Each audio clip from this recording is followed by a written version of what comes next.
आज हम provident fund के सेकेंड पार्ट को समझेंगे। प्रोविडेंट फंड भविष्य निधि। भविष्य निधि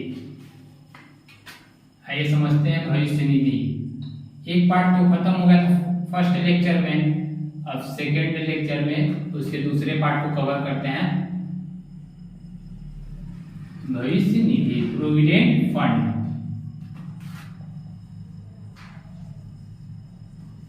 प्रोविडेंट फंड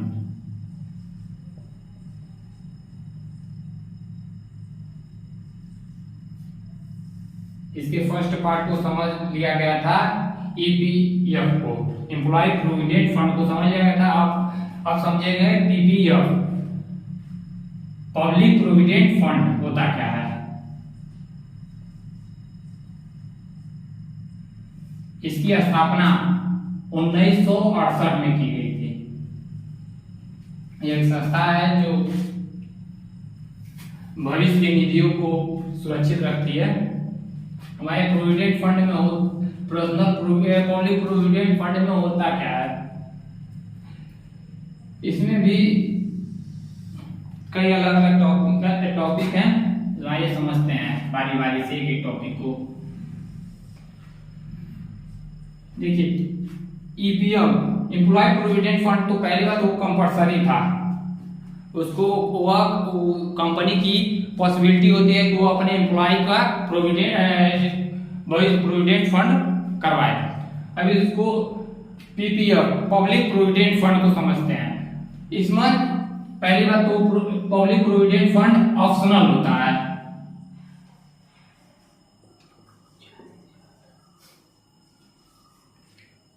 यह ऑप्शनल होता है, या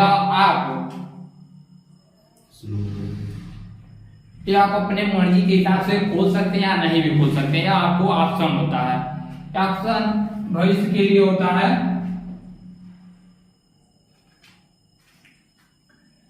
अब आइए समझते हैं इसके सेकेंड पार्ट को।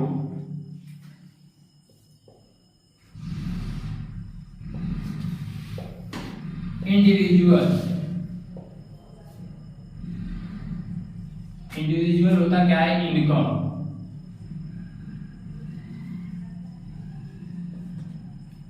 इंडिविजुअल इनकम आप कितना अर्न करते हैं, यह पब्लिक प्रोविडेंट फंड वो व्यवसाय के लिए जो छोटा मोटा व्यवसाय करते हैं, धंधा करते हैं, जो ठेला पोंचा लगाते हैं, उनके लिए होता है इंडिविजुअल फंड इनकम। यह आप अपने इनकम के हिसाब से जमा कर सकते हैं। यह किसके लिए होता है, आइए समझते हैं। रेसिडेंट इंडियन,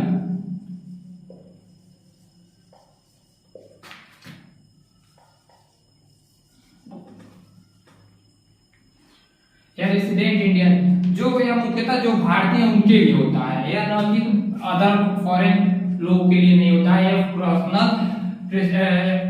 रेसिडेंट इंडियन के लिए होता है। अब समझते हैं इसको कितना हम लोग जमा कर सकते हैं। युवा अवस्था में हम कितने पैसे को हम जमा कर सकते हैं भविष्य की आवश्यकताओं को पूरा करने के लिए। यह आपका होता है 500 से 1.5 लाख तक पर ईयर। यह पर मंथ नहीं होता, यह पर ईयर होता है। यह पर ईयर होता है। एक साल में आप 500 से कम मिनिमम 500 और मैक्सिमम 1.5 लाख तक आप लोग पर मंथ तक पर ईयर जमा कर सकते हैं। अब आइए समझते हैं जब इसकी मैच्योरिटी क्या होती है, इसमें ब्याज कितना मिलता है आपको। जब भी यह इन पैसा आपको वापस मिलेगा तब आपको इसमें 7 से 8% ब्याज के रूप में जो आप जमा किए उसमें 7 से 8% और पैसा ऐड कर आपको ब्याज के तौर पर मिलेगा। हम मैच्योरिटी समझते हैं कितने साल तक जमा करना पड़ता है, कितने साल तक यह हमारा पूरा हो जाएगा। अधिक से अधिक कितने साल तक जमा करेंगे कि हमारा यह मैच्योर हो जाएगा, जिससे हम उसको निकाल कर अपना यूज में ले सकते हैं। मैच्योरिटी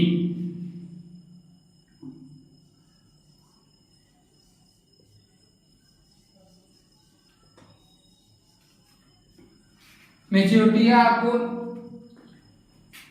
ईपीएफ में आपको एम्प्लॉय प्रोविडेंट फंड में आपको समांतर सेवानिवृत्त उसका मैच्योरिटी था। इसमें मैच्योरिटी आपको 15 ईयर के लिए है। 15 ईयर में यह आपका पूरा हो जाएगा। आप 15 ईयर तक इसको जमा कर सकते हैं। आपका ये 15 साल में आपका ये मैच्योर हो जाएगा। उसके बाद आप पैसे को निकाल कर यूज कर सकते हैं। अब किसी जरूरत काम के लिए आप इसको कब आप निकाल सकते हैं, किसी आवश्यकता को पूरा करने के लिए। जिस तरह आपको ईपीएफ में 5 वर्ष समय दिया गया है, सेम वही कंडीशन इस पर भी लागू होता है, पीपीएफ पर भी। इसमें ना 5 मिनिमम आप 5 ईयर जमा करने के बाद ही किसी जरूरी काम के लिए किसी आवश्यकताओं को पूरा करने के लिए आप निकाल सकते हैं। वो भी आपको आप जितना पूरा पैसा नहीं निकाल सकते, जितना आप पैसा जमा किए हैं 5 वर्ष में उसका 60% ही उसको 5 साल बाद निकाल सकते हैं।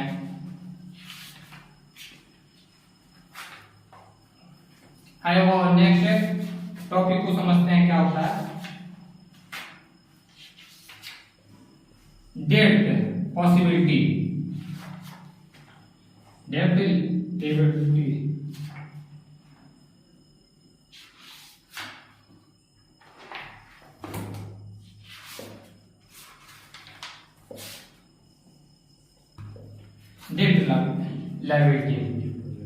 जिस प्रकार ईपीएफ में डेब्ट की कर्ज की कोई रिस्पॉन्सिबिलिटी नहीं होती है, ठीक उसी प्रकार वही नियम का वही रूल इस पर भी पीपीएफ पर भी लागू होता है।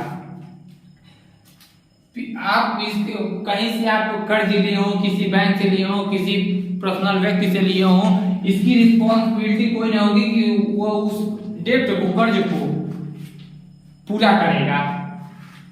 ये भी नो रिस्क वाला होता है। इस पर भी आपको ट्रिपल ई एग्जिट। जिस प्रकार ईपीएफ में कोई टैक्स नहीं लगता है, ठीक वही रूल पीपीएफ पर भी लागू होता है। इस पर भी कोई आपको टैक्स नहीं जमा करना पड़ेगा। आपका वो चाहे 10 लाख का हो चाहे 15 लाख का हो, उससे कोई इस पर आप टैक्स फ्री होता है। नो रिस्की होता है, यह नो रिस्की होता है। इसमें कोई आपको रिस्क नहीं है आपका। यह समांतर का आप इसको जमा कर सकते हैं।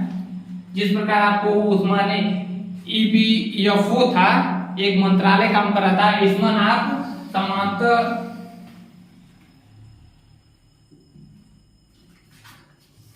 किसी पर्सनल बैंक में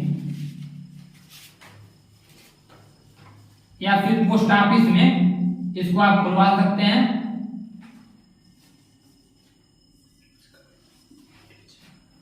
आप पोस्ट ऑफिस में खुलवा कर इसको पर ईयर आप 1,500 से 1.5 लाख तक पर ईयर आप जमा कर सकते हैं। या पर्सनल बैंक में या पोस्ट ऑफिस में।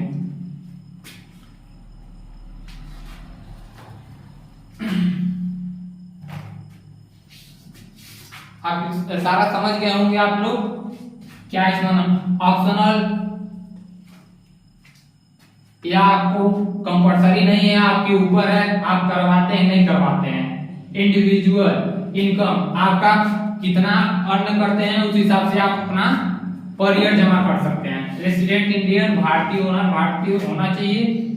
आप पर ईयर 500 से 1.5 लाख तक जमा कर सकते हैं।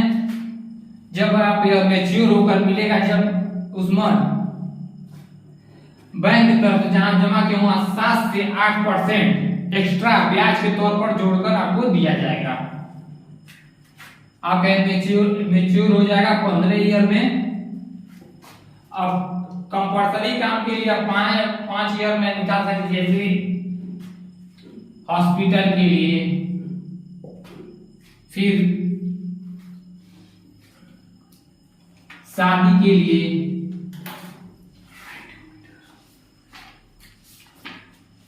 फिर स्कूल फीस के लिए,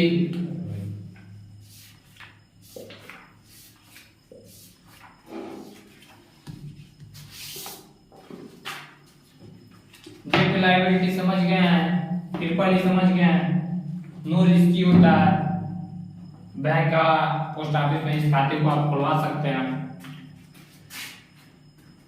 आप लोग इसको समझ लीजिएगा क्या है। फर्स्ट लेक्चर को भी आप हमारे फर्स्ट लेक्चर को देख लीजिएगा। अब इसका अगला टॉपिक हम फिर अगले लेक्चर में बात करते हैं। वीडियो को लाइक कीजिए, सब्सक्राइब कीजिए।